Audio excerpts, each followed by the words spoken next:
We finished part one with the idea the most effective poa-annua control practices are going to depend on identifying why poa-annua is there in the first place, and then try to change those conditions or management practices to favor the desired turfgrass.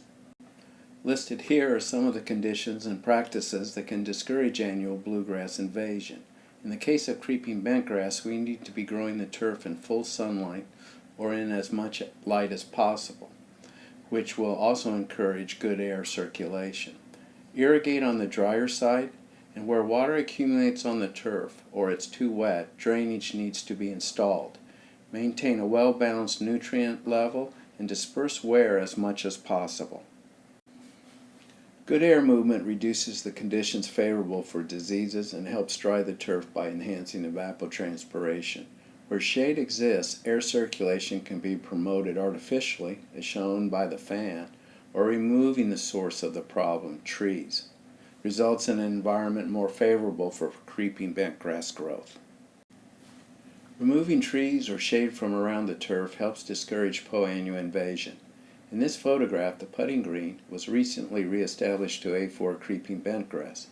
Notice within the shade line, denoted by the tree shade, light-colored yellow patches are appearing. These patches are poa-annua. Now outside the tree shade line, note that the green is practically devoid of poa-annua. Poa-annua is very competitive against cool season turf grasses in shade. Wet areas favors poa-annua invasion. Both surface and subsurface drainage needs to be in place where wet conditions persist. Irrigate judiciously. Do not overwater. Poa-annua outcompetes other cool season turf grasses under wet conditions. I took this picture in the United Kingdom a number of years ago. The greenskeeper and the secretary of the club were showing me how they controlled poa-annua. No water, period.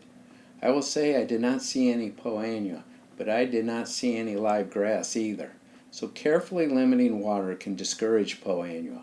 But like most things, don't go extreme. Before discussing chemical methods of controlling poa-annua, I wanted to mention that there are non-chemical control methods. Hand picking, not only poa-annua but also other weeds, is one option.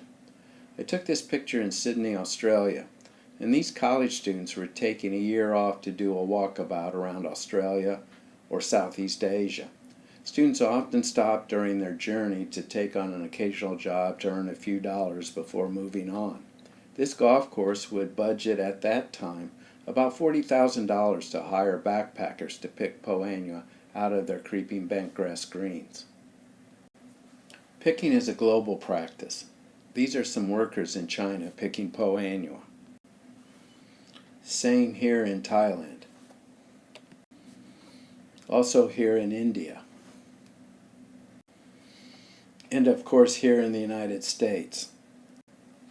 This picture was taken around 1918 at Quaker Ridge Golf Club in New York.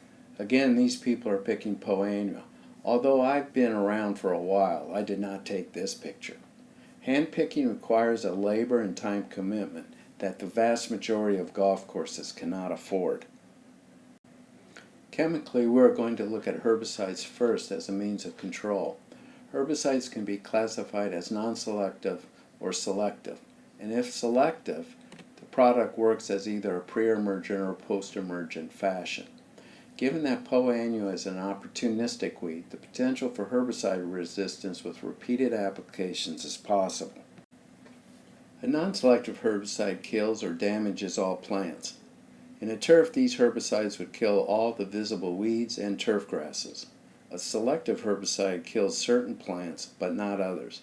For example, a herbicide that removes or kills broadleaf weeds like dandelions out of a lawn kills the weed, but not the turf. The use of non-selective herbicides for poa-annua control on cool season turf grasses range from contacts that basically burn the plant to the ground to systemic non-selective herbicides like Roundup that translocate and move through the plant, killing not only the top growth but the roots and stems below ground. In the mid to late 1970s, approximately 1981, Roundup, which came to the market in the 1970s, was widely tried for converting golf course turf by killing the existing vegetation, in this case a fairway, and then waiting approximately 14 days and reseeding the entire turf with a desired turfgrass species. For the most part, this non-selective means of controlling Poa annua was not effective. Since non-selective herbicides like Roundup do not kill the seeds in the soil, once the new turf was established, the Poa annua also re-established from its seed source in the soil. So if you had a fairway with 60% Poa annua and you killed the fairway with Roundup and then reseeded, within a few short years Poa annua returned to about the same percentage of when you first tried to kill it. Looking at selective herbicide control for Poa annua, there are two groups of products: pre-emergent herbicides and post-emergent herbicides. Pre-emergent herbicides are applied prior to weed germination and work by killing the weed as it germinates or sprouts. Pre-emergent herbicides form a barrier against newly germinated weed seeds. Listed here are some examples of pre-emergent herbicides labeled for Poa annua. The effectiveness of these products is not complete, with about 70% control. The other key is that they need to be applied in late summer or early autumn prior to Poa annua germination, which is a little different. Most pre-emergent herbicides that control crabgrass and other grasses are applied in spring. Tower is a newer pre-emergent herbicide from Bayer that controls germinating Poa annua. It should be emphasized that pre-emergent herbicides are active against germinating Poa annua, but do not affect already established Poa annua. Post-emergent herbicides that are labeled for Poa annua control are listed here. Ethifumicate, which goes by the trade name Progress, controls established Poa annua. It has been effective in controlling Poa annua in perennial ryegrass, Kentucky bluegrass, and to a lesser degree in creeping bentgrass.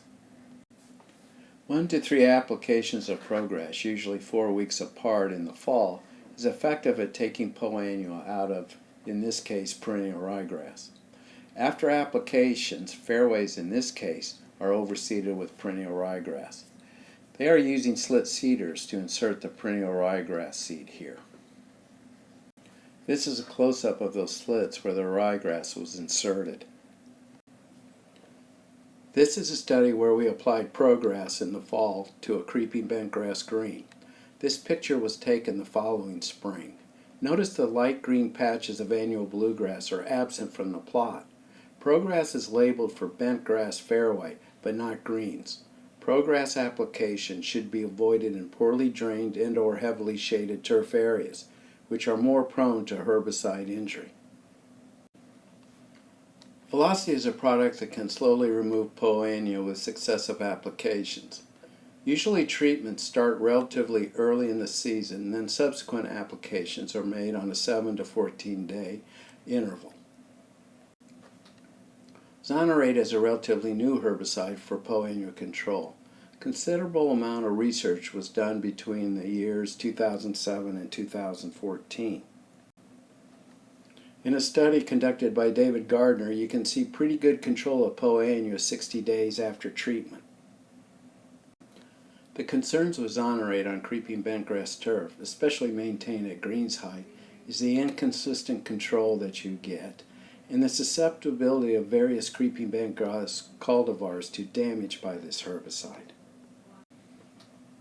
The previous herbicides mentioned for Poa annua control often require repeated applications each year. One of the concerns with herbicide usage is the potential for a weed to become resistant. In this table, using data from Ian Heap in the International Survey of Herbicide-Resistant Weeds in 2015, you can see where and what active ingredients Poa annua is resistant to. The most popular method for controlling Poa annua on golf courses is with paclobutazol. Paclobutazol is a plant growth regulator that inhibits gibberellin biosynthesis. Gibberellic acid is important in cell elongation, so by inhibiting its activity, cell elongation slows and plants become more compact. Paclobutazol suppresses Poa annua to a greater extent than creeping bentgrass. In this photograph, the light-colored turf is Poa annua. Paclobutazol has been applied, and the poa annua growth suppression is greater than compared to the darker green plants, which are creeping bentgrass. In this case, the creeping bentgrass will actually grow over the top of the poa annua, or just crowd it out. In this study, paclobutazol was applied to a mix of a poa annua and creeping bentgrass mixed stand at 2 different rates. On the left, you can see the plot has more of a yellowish tin or yellow annual bluegrass in it compared to the plot on the right, where a higher rate has been applied and the darker green color is creeping bentgrass. Generally, paclobutazol is much more effective at higher heights of cut, like the turf shown here and in the previous photograph, where the studies were done on fairway height cut turf. On a creeping bentgrass fairway, paclobutazol may be applied in the spring and fall at a relatively high rate. On putting greens, paclobutazol is applied at lower rates, but on a more frequent basis. Rate and interval are important. Here in this study, you can see discoloration to the creeping bentgrass caused by too short an application interval. From a program standpoint, paclobutazol or Trimit is often used on creeping bentgrass greens to reduce the poa annua. Using a rate of 4 to 8 ounces per acre every 2 or 3 weeks through the summer, and then increasing the rate to 16 ounces or higher, has been effective in reducing poa annua populations on greens. If you see bentgrass discoloration with a higher rate, most users back off that rate. The statement below is from the Trimit label regarding poa annua suppression. In summary, poa annua control is difficult. There are herbicides that have been effective in controlling poa annua, but often results can be variable from location to location or from year to year. Repeated use of some of the herbicides has resulted in higher tolerance or resistance of poa annua to those products. The use of the plant growth regulator paclobutazol or related compounds have been the product of choice on golf course greens for controlling poa annua. Paclobutazol differentially suppresses the poa annua compared to creeping bentgrass, allowing the bentgrass to outcompete and crowd out the poa annua. Results may depend on the location and climate, and is often a slow conversion to creeping bentgrass.